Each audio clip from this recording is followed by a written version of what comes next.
ರಾಜ್ಯ ರಾಜಕೀಯದಲ್ಲಿ watch war ಕೂಡ ಜೋರಾಗಿ ನಡೀತಾ ಇದೆ. ಡಿಸಿಎಂ ಡಿಕೆ ಶಿವಕುಮಾರ್ ಹಾಗೆ ಚಲವಾದಿ ನಾರಾಯಣಸ್ವಾಮಿ ಅವರ ನಡುವೆ ಕಾಟಿಯಾರ್ ವಾಚ್ ಸಮರ ಜೋರಾಗಿದೆ. ಐಷಾರಾಮಿ ವಾಚ್ ಕುರಿತು ಬಿಜೆಪಿ ನಾಯಕ ಚಲವಾದಿ ಮಾಡಿದ್ದ ಆರೋಪಕ್ಕೆ ಡಿಕೆ ಶಿವಕುಮಾರ್ ಅವರು ಟ್ವೀಟ್ ಮೂಲಕ ಟಕ್ಕರ್ ಕೊಟ್ಟಿದ್ದಾರೆ. ಲೋಕಾಯುಕ್ತರ ಅಫಿಡವಿಟ್ ಅನ್ನು ಉಲ್ಲೇಖಿಸಿ ನಾರಾಯಣಸ್ವಾಮಿ ಅವರನ್ನ ಅವಿವೇಕಿ ಅಂತ ಹೇಳಿ ಟೀಕಿಸಿದ್ದಾರೆ. ಇದೀಗ ಡಿಸಿಎಂ ಟ್ವೀಟ್ಗೆ ಚಲವಾದಿ ನಾರಾಯಣಸ್ವಾಮಿ ಅವರು ಕೂಡ ಕೌಂಟರ್ ಕೊಟ್ಟಿದ್ದಾರೆ. 2018 ಹಾಗೆ 2023 ಅಫಿಡವಿಟ್ಗಳಲ್ಲಿ ಈ ವಾಚ್ನ ಪ್ರಸ್ತಾಪ ಇಲ್ಲವೇ ಇಲ್ಲ. 7 ವರ್ಷದ ಹಿಂದೆನೇ ವಾಚನ್ನು ಖರೀದಿ ಮಾಡಿದ್ರಿ ಅನ್ನೋದಾದರೆ ಅಫಿಡವಿಟ್ನಲ್ಲಿ ಯಾಕೆ ನಮೂದು ಮಾಡಿಲ್ಲ ಅಂತ ಹೇಳಿ ಪ್ರಶ್ನೆ ಮಾಡಿದ್ದಾರೆ. Rolex watch 1 number 9 lakhs. Rolex Hublot watch 23,90,246 ಅವರು ಡಿಕ್ಲೇರ್ ಮಾಡ್ಕೊಂಡಿರೋದು. 2 ವಾಚ್ ಅವರು ಡಿಕ್ಲೇರ್ ಮಾಡಿರೋದು. ಇವತ್ತು ಕಾರ್ಟಿಯರ್ ವಾಚ್ ಇದರಲ್ಲಿರೋದು ಸಿದ್ದರಾಮಯ್ಯನವ್ರ ಕೈಯಲ್ಲೂ ಡಿ ಕೆ ಶಿವಕುಮಾರ್ ಅವರ ಕೈಯಲ್ಲಿರೋದು ಕಾರ್ಟಿಯರ್ ಕಂಪನಿಯ ವಾಚ್. ಎಲ್ಲಿ ಡಿಕ್ಲೇರ್ ಮಾಡಿದ್ದೀರಿ ನೀವು? ಕಾರ್ಟಿಯರ್ ವಾಚ್ ಅಫಿಡವಿಟ್ ಇಲ್ಲ ಅಂತ ಹೇಳ್ತಿದ್ದಾರೆ. ಏನ್ ಗೊತ್ತು ಅಂತ ನನ್ನ ಅಫಿಡವಿಟ್ ನನಗೆ ಗೊತ್ತು, ನಾನು ಕಾಸು ಕೊಟ್ಟಿರೋದು ನನಗೆ ಗೊತ್ತು, ನನ್ನ ಕ್ರೆಡಿಟ್ ಕಾರ್ಡ್ ಬಳಸಿರೋದು ನನಗೆ ಗೊತ್ತು, ಗೊತ್ತಾಯ್ತಾ? ನಾನು ಅಷ್ಟು ಟ್ರಾನ್ಸ್ಪರೆಂಟ್ ಆಗಿ ಹೇಳಿದ್ದೀನಿ.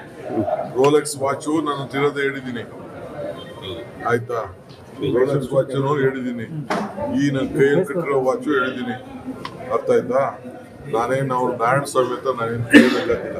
ಕದ್ದಿರೋ ವಾಚ್ ಅಂತಾನು ಕೇಳಿದಾರೆ ಸರ್. ಕದ್ದಿರೋದು ಅದು ಅಂತ ಕೇಳಿದಾರೆ. ಅವ್ರ ಮನೆಯಿಂದನೇ ಕತ್ಕೊಂಡ್ ಬಂದಿದ್ದೀನಿ. ಒಂದು 9 lakh Rolex watch, Cartier watch 23,90,000, ಇನ್ನೊಂದು ಕಾರ್ಟಿಯರ್ ವಾಚ್ 12,06,000. 3 ವಾಚ್ ಇದೆ ಇಲ್ಲಿ. Where is the Hublot watch? Hublot watch ಎಲ್ಲ 2ರಲ್ಲಿತ್ತಲ್ಲ, ಈಗ ಇಲ್ಲಿಲ್ಲ, ಏನಾಯ್ತು? ವಾಚ್ ವಿಚಾರ ಮಾತ್ರವಲ್ಲ, ಡಿ ಕೆ ಶಿವಕುಮಾರ್ ಅವರ ಬಳಿ ಇರ್ತಕ್ಕಂಥ ಆಸ್ತಿ ವಿಚಾರ ಕೂಡ ಆಗಿಂದಾಗೆ ಪ್ರಸ್ತಾಪ ಆಗ್ತಲೇ ಇರುತ್ತೆ, ಚರ್ಚೆಯ ವಿಚಾರ ಆಗ್ತಲೇ ಇರುತ್ತೆ, ಕೆಲವರ ಕಣ್ಣು ಕೂಡ ಕುಗ್ತಾ ಇರುತ್ತೆ. ಡಿ ಕೆ ಶಿವಕುಮಾರ್ ಅವರ ಆಸ್ತಿ ಏರಿಕೆಯಾದ ಆ ಪರಿ ಇದೆಯಲ್ಲ, ಅದ್ರ ಬಗ್ಗೆ ಕೂಡ ಅನೇಕರು ಪ್ರಶ್ನೆಯನ್ನ ಎತ್ತಿದ್ದಾರೆ. ಡಿ ಕೆ ಶಿವಕುಮಾರ್ ಅವರ ರಾಜಕೀಯ ಪ್ರವೇಶ ಆದಾಗಿನಿಂದ ಈವರೆಗೆ ಅವರೇ ಸಲ್ಲಿಸಿರುವ ಅಫಿಡವಿಟ್ಗಳ ಪ್ರಕಾರ ಆಸ್ತಿ ಹೇಗೆ ಏರಿಕೆ ಆಗ್ತಾ ಬಂತು, ಕ್ವಿಕ್ ಆಗಿ ಅದನ್ನು ಗಮನಿಸ್ಬಿಡೋಣ. 1980ರ ದಶಕದಲ್ಲಿ ಡಿ ಕೆ ಶಿವಕುಮಾರ್ ಅವರ ರಾಜಕೀಯ ಪ್ರವೇಶವಾಗುತ್ತೆ. 85ರಲ್ಲಿ ದೇವೇಗೌಡರ ಎದುರು ಸ್ಪರ್ಧೆ ಮಾಡಿದ್ರು, ಸೋತರು. ಅಪ್ಪನ ಆಸ್ತಿಯಲ್ಲಿ ಚುನಾವಣೆಯನ್ನ ಮಾಡಿದ್ದಾಗಿ ಘೋಷಣೆ ಮಾಡ್ಕೊಂಡಿದ್ರು, ಸ್ವಂತ ಆಸ್ತಿ ಇಲ್ಲ ಅನ್ನೋ ರೀತಿಯಲ್ಲಿ ಅಫಿಡವಿಟ್ನಲ್ಲಿ ಉಲ್ಲೇಖ ಮಾಡಲಾಗಿತ್ತು. ಇನ್ನು 1989ರಲ್ಲಿ ಮತ್ತೆ ಚುನಾವಣೆಗೆ ಸ್ಪರ್ಧೆ ಮಾಡಿದ ಸಂದರ್ಭದಲ್ಲಿ ಪಾರ್ಟಿ ಫಂಡ್ ಬಗ್ಗೆ ಪ್ರಸ್ತಾಪವಾಗಿತ್ತು. ಗೆದ್ರು, ಬಂದಿಖಾನೆ ಸಚಿವರು ಕೂಡ ಆದರು ಡಿ ಕೆ ಶಿವಕುಮಾರ್ ಅವರು. ಈ ಸಂದರ್ಭದಲ್ಲೂ ಕೂಡ ಅವರ ಆಸ್ತಿಯ ಬಗ್ಗೆ ಹೆಚ್ಚಿಗೆ ಪ್ರಸ್ತಾಪ ಆಗಿರಲಿಲ್ಲ. 1994 ಪಾರ್ಟಿ ಫಂಡ್ನಲ್ಲಿ ಗೆದ್ದಿದ್ದಾಗ ಹೇಳಿದ್ರು.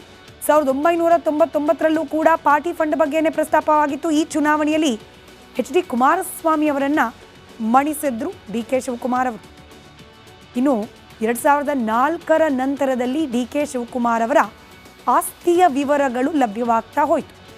2004ರಲ್ಲಿ ಡಿ ಕೆ ಶಿವಕುಮಾರ್ ಅವರು ಘೋಷಿಸಿಕೊಂಡಿದ್ದು 7 ಕೋಟಿ ಆಸ್ತಿಯನ್ನು. ಆದರೆ 4 ವರ್ಷದ ಅಂತರದಲ್ಲಿ ಡಿ ಕೆ ಶಿವಕುಮಾರ್ ಅವರ ಆಸ್ತಿ ಇಂಟು 10ಕ್ಕಿಂತ ಹೆಚ್ಚಾಗ್ಬಿಡುತ್ತೆ. 2008ರಲ್ಲಿ ಡಿ ಕೆ ಶಿವಕುಮಾರ್ ಅವರು ಘೋಷಣೆ ಮಾಡಿಕೊಂಡಿದ್ದು 75 ಕೋಟಿ ಆಸ್ತಿಯನ್ನು. ಹೆಚ್ಚು ಕಮ್ಮಿ 4ರಿಂದ 5 ವರ್ಷದ ಅವಧಿಯಲ್ಲಿ 68 ಕೋಟಿ ಪ್ರಮಾಣದಲ್ಲಿ ಅವರ ಆಸ್ತಿ ಹೆಚ್ಚಳವಾಯಿತು. 2013ರ ಹೊತ್ತಿಗೆ ಇದಂತೂ ಇನ್ನೂ ದುಪ್ಪಟ್ಟು ಮೂರ್ಪಟ್ಟು 251 ಕೋಟಿ, ಅಲ್ಲಿಗೆ 176 ಕೋಟಿ ಹೆಚ್ಚಳ ಆಯಿತು ಕೇವಲ 5 ವರ್ಷದ ಅಂತರದಲ್ಲಿ.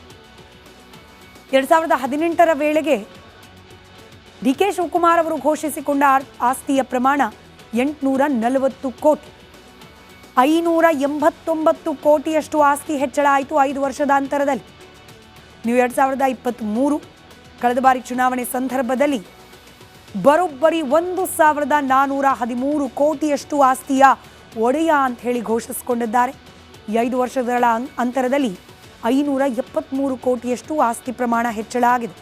ಆದರೆ ಘೋಷಣೆಯಾದ ಆಸ್ತಿಗಿಂತ ಹೆಚ್ಚಿನ ಆಸ್ತಿ ಅಥವಾ ಮೌಲ್ಯಯುತ ವಸ್ತುಗಳು ಪ್ರಾಪರ್ಟಿ ಡಿ ಕೆ ಶಿವಕುಮಾರ್ ಅವರ ಬಳಿಯಲ್ಲಿದೆ ಅಂತ ಹೇಳಿ ವಿರೋಧ ಪಕ್ಷಗಳು ಆರೋಪ ಮಾಡ್ತಾ ಇದ್ದಾರೆ. ಅದರ ಒಂದು ಭಾಗ ಈ ವಾಚ್ನ ಪ್ರಸ್ತಾಪ. ಇನ್ನು ಕರ್ನಾಟಕ ಪ್ರೈಮ್ ಟೈಮ್ನಲ್ಲಿ ಈಗೊಂದು ಬ್ರೇಕ್ನ ಸಮಯ. ರಾಜ್ಯ ರಾಜಕೀಯದಲ್ಲಿ ವಾಚ್ ವಾರ್ ಕೂಡ ಜೋರಾಗಿ ನಡೀತಾ ಇದೆ. ಡಿಸಿಎಂ ಡಿ ಕೆ ಶಿವಕುಮಾರ್ ಹಾಗೆ ಚಲವಾದಿ ನಾರಾಯಣಸ್ವಾಮಿ ಅವರ ನಡುವೆ ಕಾಟಿಯಾರ್ ವಾಚ್ ಸಮರ ಜೋರಾಗಿದೆ. ಐಷಾರಾಮಿ ವಾಚ್ ಕುರಿತು ಬಿಜೆಪಿ ನಾಯಕ ಚಲವಾದಿ ಮಾಡಿದ್ದ ಆರೋಪಕ್ಕೆ ಡಿ ಕೆ ಶಿವಕುಮಾರ್ ಅವರು ಟ್ವೀಟ್ ಮೂಲಕ ಟಕ್ಕರ್ ಕೊಟ್ಟಿದ್ದಾರೆ. ಲೋಕಾಯುಕ್ತರ ಅಫಿಡವಿಟ್ ಅನ್ನು ಉಲ್ಲೇಖಿಸಿ ನಾರಾಯಣಸ್ವಾಮಿ ಅವರನ್ನ ಅವಿವೇಕಿ ಅಂತ ಹೇಳಿ ಟೀಕಿಸಿದ್ದಾರೆ. ಇದೀಗ ಡಿಸಿಎಂ ಟ್ವೀಟ್ಗೆ ಚಲವಾದಿ ನಾರಾಯಣಸ್ವಾಮಿ ಅವರು ಕೂಡ ಕೌಂಟರ್ ಕೊಟ್ಟಿದ್ದಾರೆ. 2018 ಹಾಗೆ 2023 ಅಫಿಡವಿಟ್ಗಳಲ್ಲಿ ಈ ವಾಚ್ನ ಪ್ರಸ್ತಾಪ ಇಲ್ಲವೇ ಇಲ್ಲ. 7 ವರ್ಷದ ಹಿಂದೆನೇ ವಾಚನ್ನು ಖರೀದಿ ಮಾಡಿದ್ರಿ ಅನ್ನೋದಾದರೆ ಅಫಿಡವಿಟ್ನಲ್ಲಿ ಯಾಕೆ ನಮೂದು ಮಾಡಿಲ್ಲ ಅಂತ ಹೇಳಿ ಪ್ರಶ್ನೆ ಮಾಡಿದ್ದಾರೆ. Rolex watch 1 number 9 lakhs. Rolex Hublot watch 23,90,246 ಅವರು ಡಿಕ್ಲೇರ್ ಮಾಡ್ಕೊಂಡಿರೋದು. 2 ವಾಚ್ ಅವರು ಡಿಕ್ಲೇರ್ ಮಾಡಿರೋದು.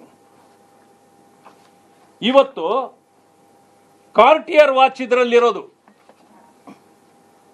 ಸಿದ್ದರಾಮಯ್ಯನವ್ರ ಕೈಯಲ್ಲೂ ಡಿ ಕೆ ಶಿವಕುಮಾರ್ ಅವರ ಕೈಯಲ್ಲಿರೋದು ಕಾರ್ಟಿಯರ್ ಕಂಪನಿಯ ವಾಚ್. ಎಲ್ಲಿ ಡಿಕ್ಲೇರ್ ಮಾಡಿದ್ದೀರಿ ನೀವು? ಕಾರ್ಟಿಯರ್ ವಾಚ್ ಅಫಿಡವಿಟ್ ಇಲ್ಲ ಅಂತ ಹೇಳ್ತಿದಾರೆ. ಏನ್ ಗೊತ್ತು ಅಂತ ನನ್ನ ಅಫಿಡವಿಟ್ ನನಗೆ ಗೊತ್ತು, ನಾನು ಕಾಸು ಕೊಟ್ಟಿರೋದು ನನಗೆ ಗೊತ್ತು, ನನ್ನ ಕ್ರೆಡಿಟ್ ಕಾರ್ಡ್ ಬಳಸಿರೋದು ನನಗೆ ಗೊತ್ತು, ಎಲ್ಲ ಗೊತ್ತು.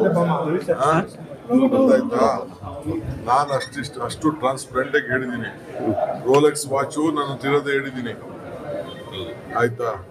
ರೋಲೆಕ್ಸ್ ವಾಚ್ ಹೇಳಿದ್ದೀನಿ, ಈ ನನ್ನ ಕೈಯಲ್ಲಿ ಕಟ್ಟಿರೋ ವಾಚು ಹೇಳಿದ್ದೀನಿ.